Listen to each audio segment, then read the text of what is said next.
দৃশ্যপটে ঢাকাবাসীর স্বপ্ন, যানজটের ভোগান্তি থেকে মুক্তির অপেক্ষা।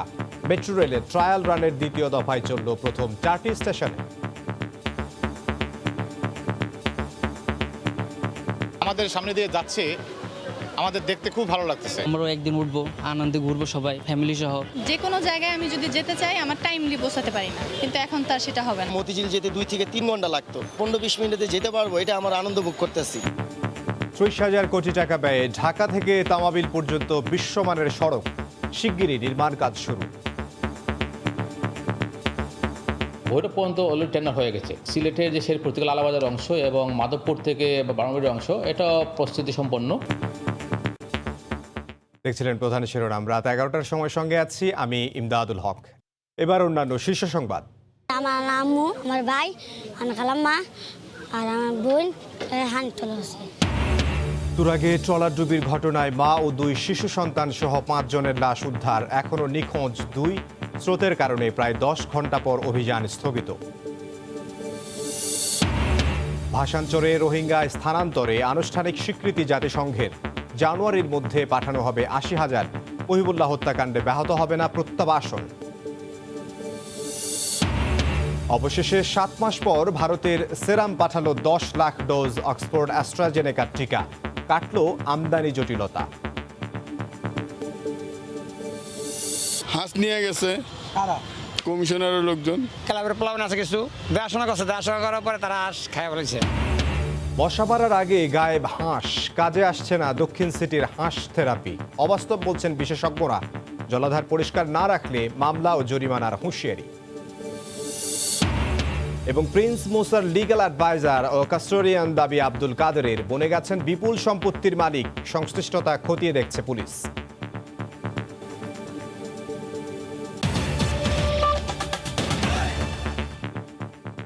ভাগ্যক্রমে সাইমন আর তার বাবা প্রাণে বেঁচে গেলেও খুঁজে ফিরছে পরিবারের বাকি সদস্যদের।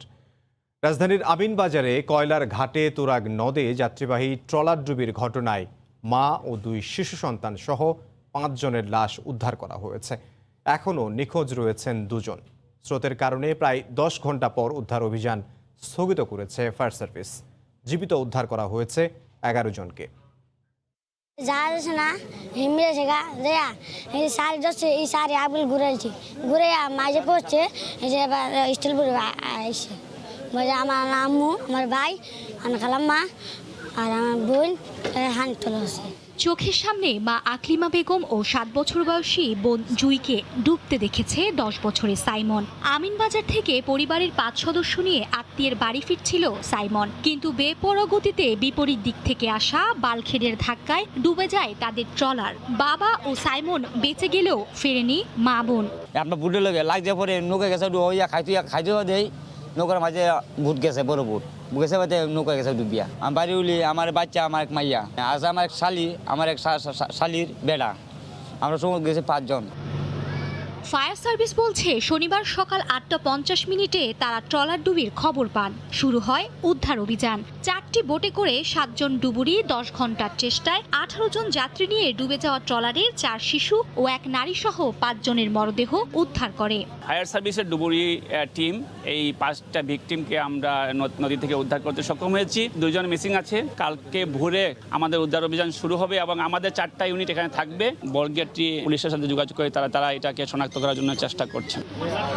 ট্রলারটি নদীর তলদেশে ডুবে যাওয়ায় বাকিদের বেঁচে না থাকার শঙ্কা প্রকাশ করেছে ফায়ার সার্ভিস। জীবিত থাকার কোনো সম্ভাবনা নাই, ট্রলারটা ডুবে গেছে, সেই ট্রলারটাকে আইডেন্টিফাই করেছি।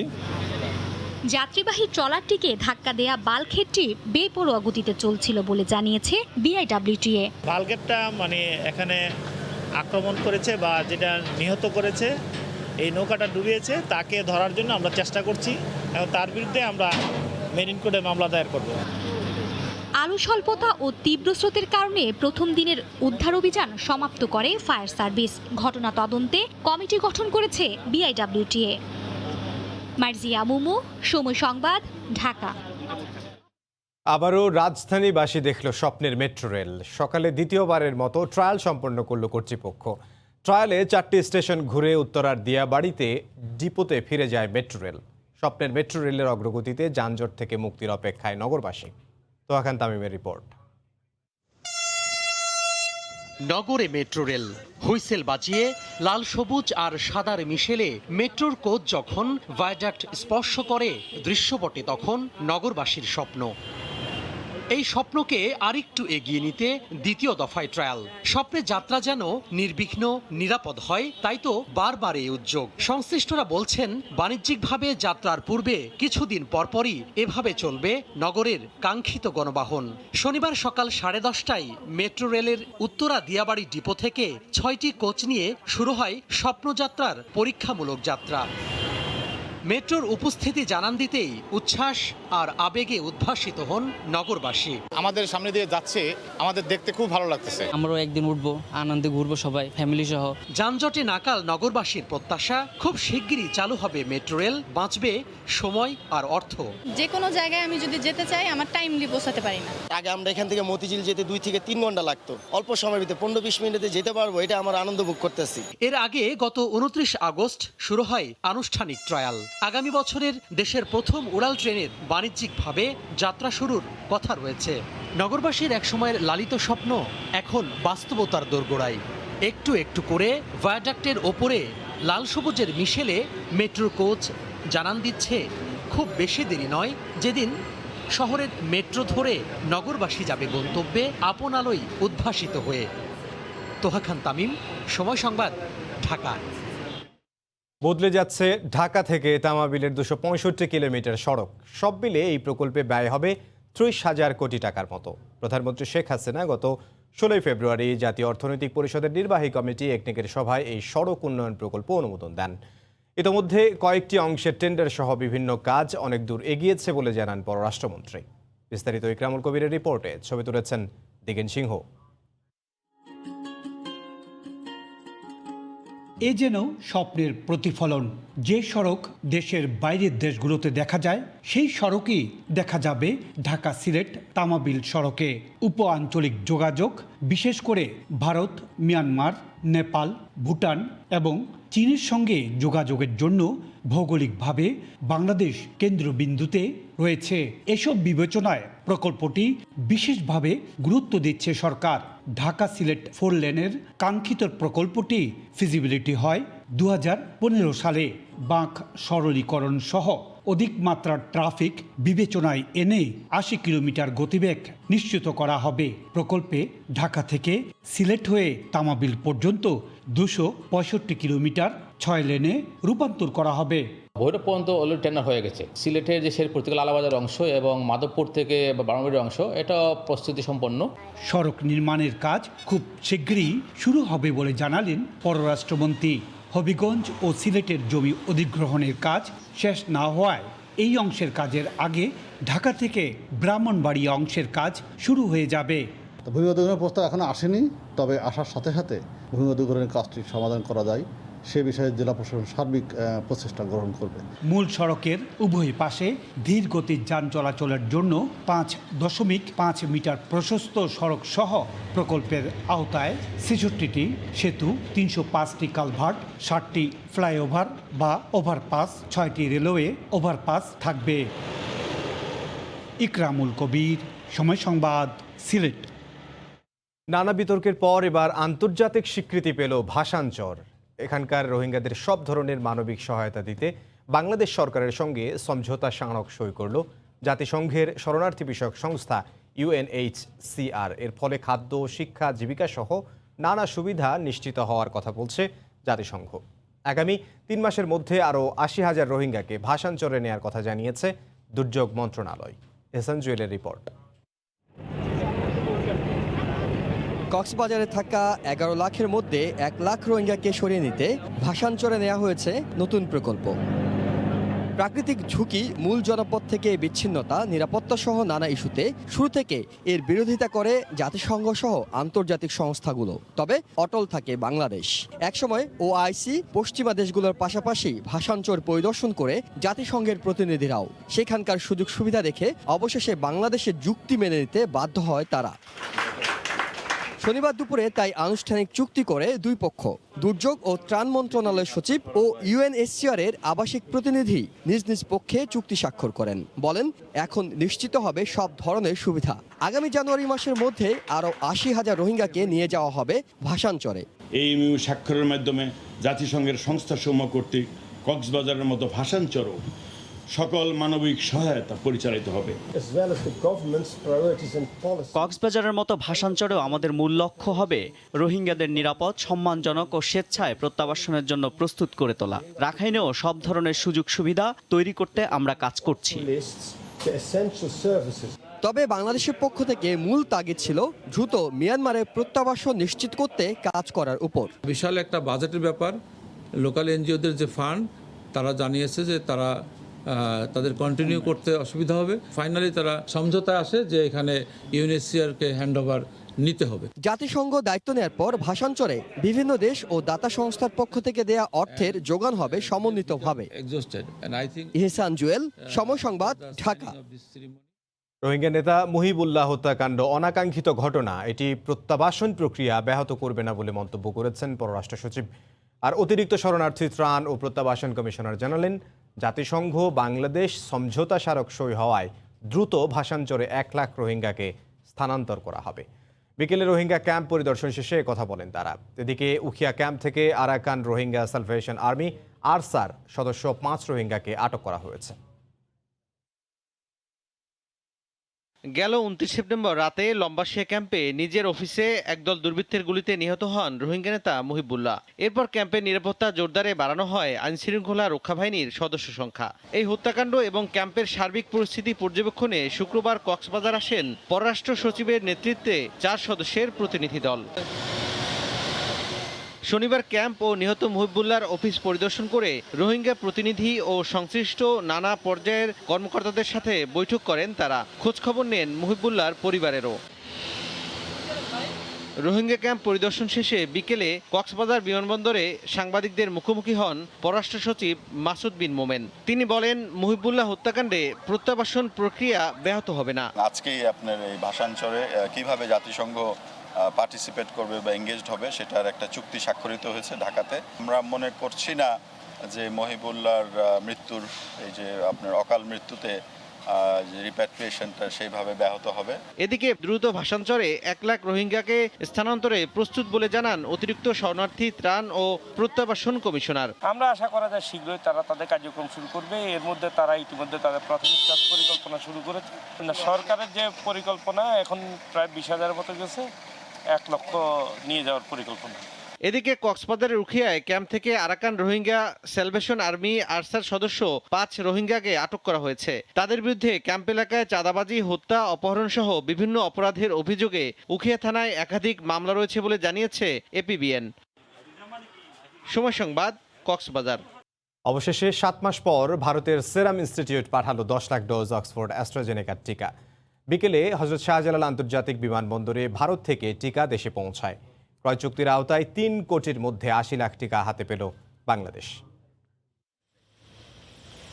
হঠাৎ করে ভারতে কোভিড পরিস্থিতির অবনতি হওয়ায় চলতি বছরের ২৩ ফেব্রুয়ারি সবশেষ ২০ লাখ টিকা আসার পর থমকে যায় টিকার চালান।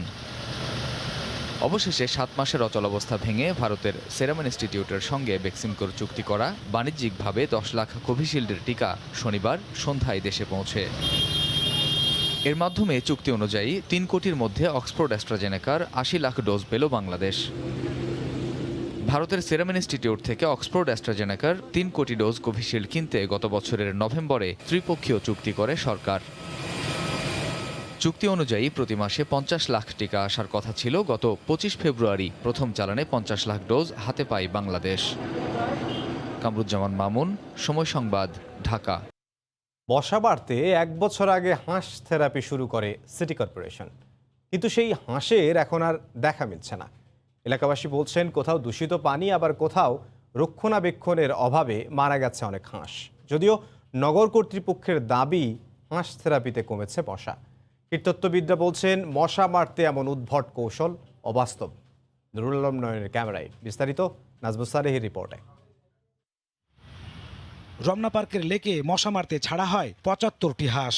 দক্ষিণ সিটি কর্পোরেশনের এমন 10টি জলাশয়, পুকুর ও খালে ছাড়া হয় ৫ শতাধিক হাঁস, ৫ মণ তেলাপিয়া মাছের পোনা ও ১০,০০০ ব্যাঙাচি। 10টি জলাশয়ের 7টিতেই এখনও টিকে আছে সেই হাঁস।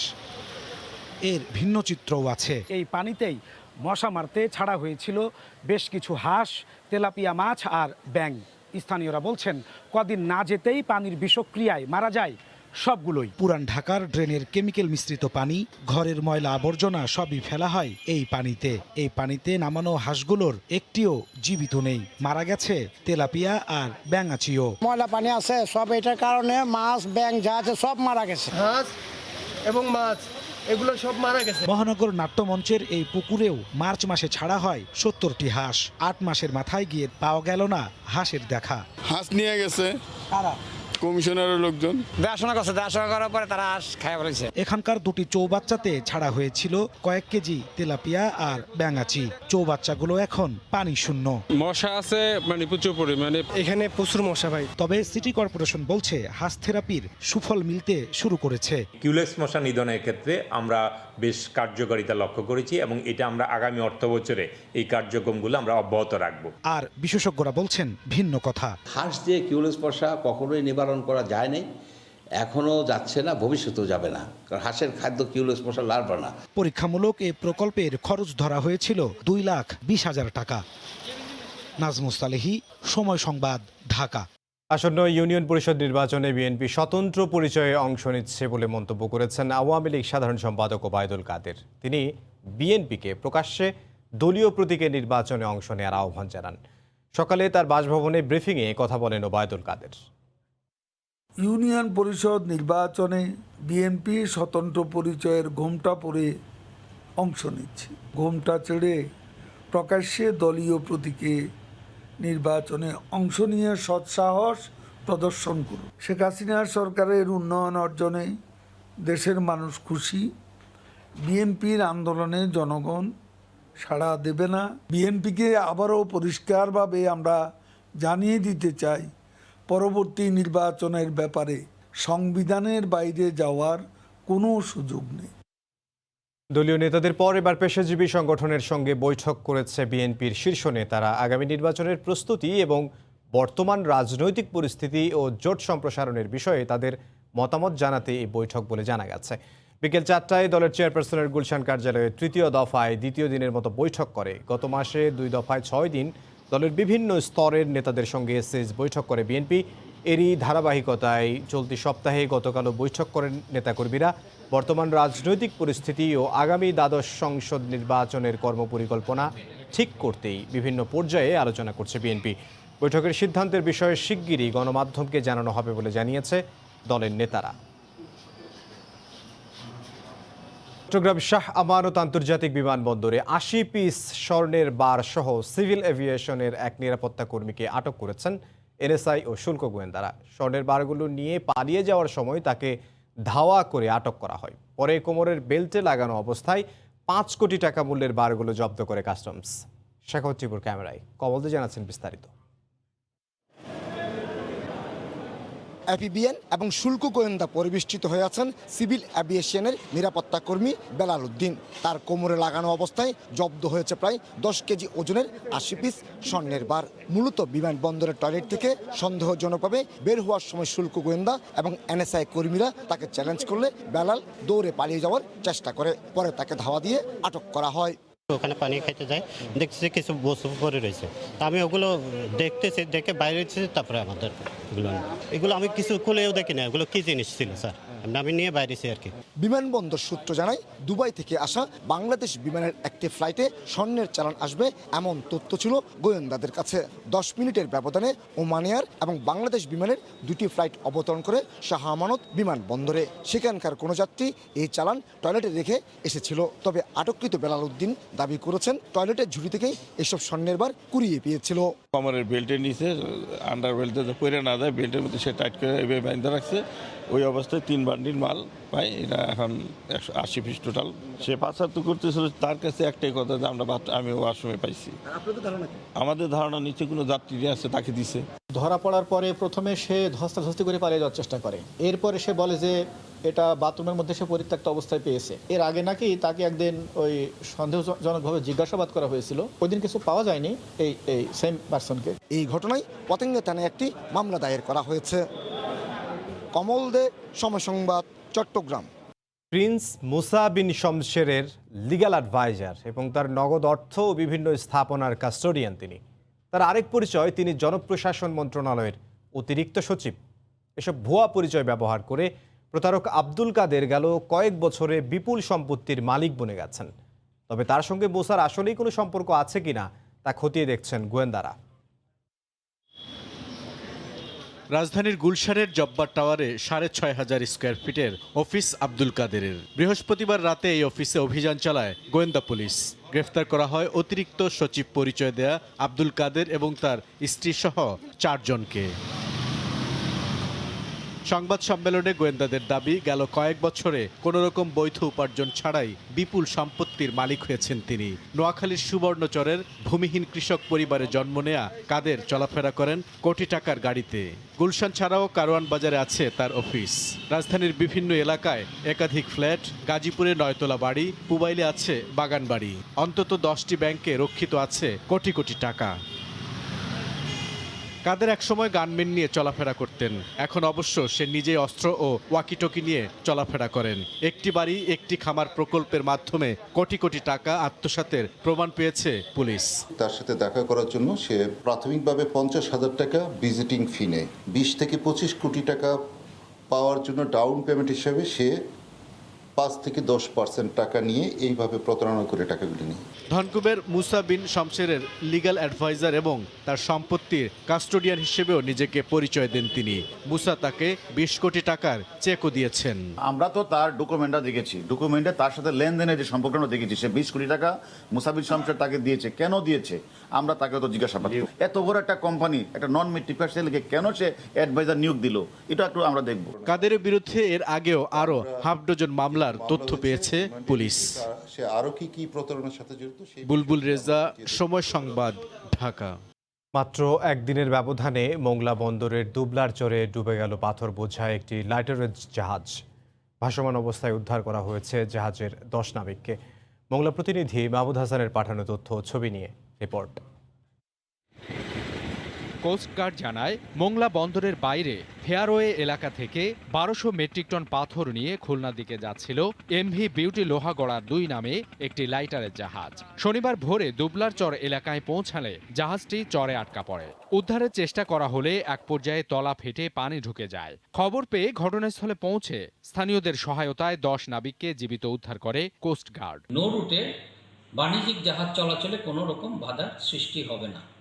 আমরা উভয় পক্ষের মালিক পক্ষকে বলেছি দ্রুত এই দুটি জাহাজকে অপসারণ করতে এবং তাদেরকে আমরা 15 দিন সময় বেঁধে দিয়েছি।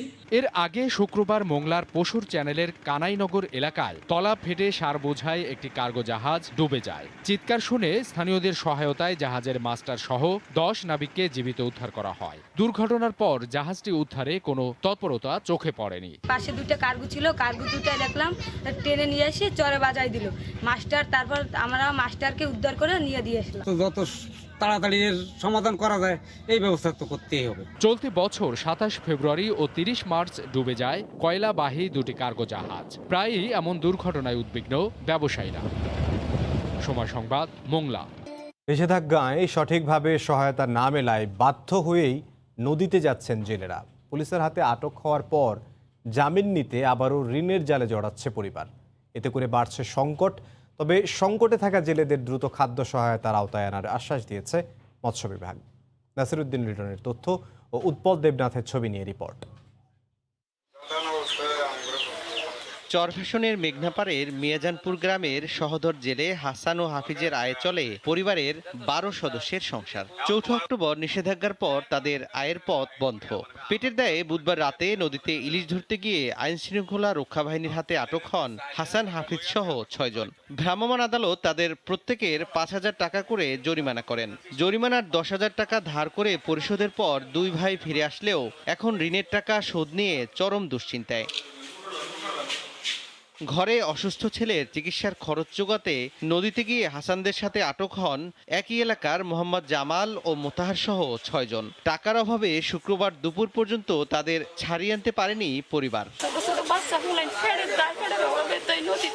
নদীতে গেছি, প্রশাসন ধরে আমরা আরো 5,000 টাকা জরিমানা করছে। রাতে প্রায় দুইটা এগুলো সুটানের লেগে আমরা টাকা আনতে গেছি। সকালে 11 টাকা লেগে বলে নিছি, আর একবার আমার দেওয়ার মতো কোনো সমর্থন নেই। নিষেধাজ্ঞায় নদীতে নামতে পারছেন না জেলেরা, আবার ইউনিয়ন পরিষদের গড়িমসিতে পাচ্ছেন না সরকারি খাদ্য সহায়তাও। কামাই রোজগার বন্ধ, নদীতে যাওয়া বন্ধ, পারি না চাউল কিনতে, পারি না সদাই কিনতে। আমাদের জেলেদের দাবি হলো যে আমাদের চাউলটা জরুরি দেওয়া। এ অবস্থায় কর্মহীন জেলেদের মধ্যে সরকারি সহায়তা দ্রুত বিতরণের দাবি মৎস্যজীবী সমিতি নেতার। সরকারি চাউলটা যদি অভিযানের প্রথম থেকেই চাউলটা দেওয়া দরকার, তো জেলেরা অনেকটাই সুবিধা হতো। তবে সংকটে থাকা জেলেদের খাদ্য সহায়তার আওতায় আনার আশ্বাস দেয় মৎস্য বিভাগ। 20 কেজি হারে চাল বরাদ্দ করেছেন, এটা ইতিমধ্যে ইউনিয়ন পর্যায়ে চলে গেছে। আমরা আশা করছি 2-1 দিনের মধ্যে এই চাল আমরা জেলেদের মাঝে বিতরণ করতে পারবো। নিষেধাজ্ঞা অমান্য করায় জেলায় প্রথম 4 দিনে 54 জনের জেল জরিমানা হয়েছে। অভিভাবকদের দীর্ঘদিনের দাবির মুখে উচ্ছেদ করা হলো ভিকারুন্নেসা নুন স্কুল অ্যান্ড কলেজের বেইলি রোড শাখার জায়গা থেকে ফখরুদ্দিন বিরিয়ানির স্থাপনা। দুপুরে ঢাকা জেলা ম্যাজিস্ট্রেটের উপস্থিতিতে উচ্ছেদ কার্যক্রম চালানো হয়। উচ্ছেদ করা জায়গায় একাডেমিক ভবন নির্মাণ করা হবে বলে জানিয়েছেন প্রতিষ্ঠানটির অধ্যক্ষ। রাজধানীর বেইলি রোডের ভিকারুন্নিসা স্কুল অ্যান্ড কলেজের বিশাল ক্যাম্পাসের এক প্রান্তে ফখরুদ্দিন বিরিয়ানি ও ডেকোরেটরের স্থাপনা ছিল দীর্ঘদিন ধরে। ছাত্রীদের এর পাশ দিয়েই ঢুকতে হতো ক্যাম্পাসে, কিন্তু ফখরুদ্দিন বিরিয়ানিতে কাজ করা কর্মচারীরা খালি গায়ে ঘোরাফেরা করত চত্বরে। কলেজের মধ্যে এই অবস্থা নিয়ে শিক্ষার্থীরা বিব্রত, এমন অভিযোগ তুলে গত জুলাই মাসে সংবাদ সম্মেলন করেন অভিভাবকরা। অবশেষে শনিবার সকাল 11টার দিকে ঢাকা জেলা ম্যাজিস্ট্রেট ও পুলিশ সদস্যদের উপস্থিতিতে ভিকারুন্নেসা স্কুল অ্যান্ড কলেজের পক্ষ থেকে ফখরুদ্দিন বিরিয়ানির স্থাপনা উচ্ছেদের কার্যক্রম শুরু হয়।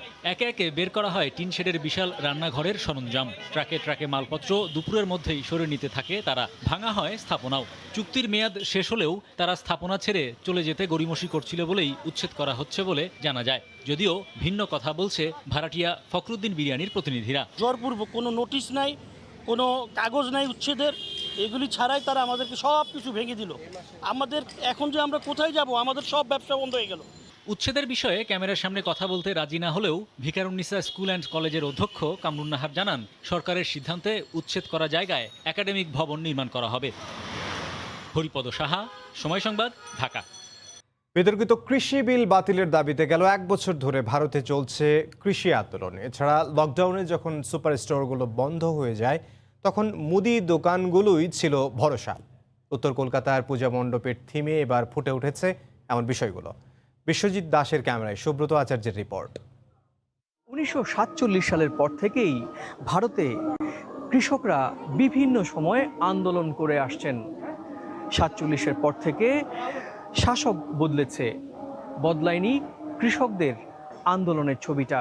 সম্প্রতি যেটি দেখা গেল লাখিমপুরে, সেই সব ঘটনাকেই তুলে আনায় মণ্ডপের উদ্বোধনের আগেই ভিড় চোখে পড়ল এই পূজায়। 2020 সালে ভারতে লকডাউনে বন্ধ হয়ে যায় সব ধরনের সুপার মল। 3 রাস্তার মোড়ে কিংবা পাড়ার ছোট্ট গলির মুদি দোকানই ছিল একমাত্র ভরসা। দমদম তরুণ সংঘের এবারের বিষয় ভাবনায় উঠে এসেছে সেই মুদি দোকান। এই কোভিড পরিস্থিতিতে প্রচুর কাজ করেছি, মানে আপনি দেখাতে পারবেন না। আমি জানি না কেউ কোনো একটা ক্লাব, আমাদের মতো ক্লাব 4খানা অক্সিজেন কনসেন্ট্রেটর কিনে আমরা রেখে দিয়েছি। এছাড়াও এবার নজর কেড়েছে উত্তর কলকাতার শ্রীভূম স্পোর্টিং ক্লাবের পূজা। এবার তাদের থিম বিশ্বের বৃহত্তম টাওয়ার বুর্জ খলিফা, যাকে দুবাই টাওয়ারও বলা হয়। পূজার মণ্ডপে ঢুকতেই মনে হবে আপনি কলকাতা নয়, দুবাই প্রবেশ করছেন। সুব্রত আচার্য, সময় সংবাদ, পশ্চিমবঙ্গ, ভারত।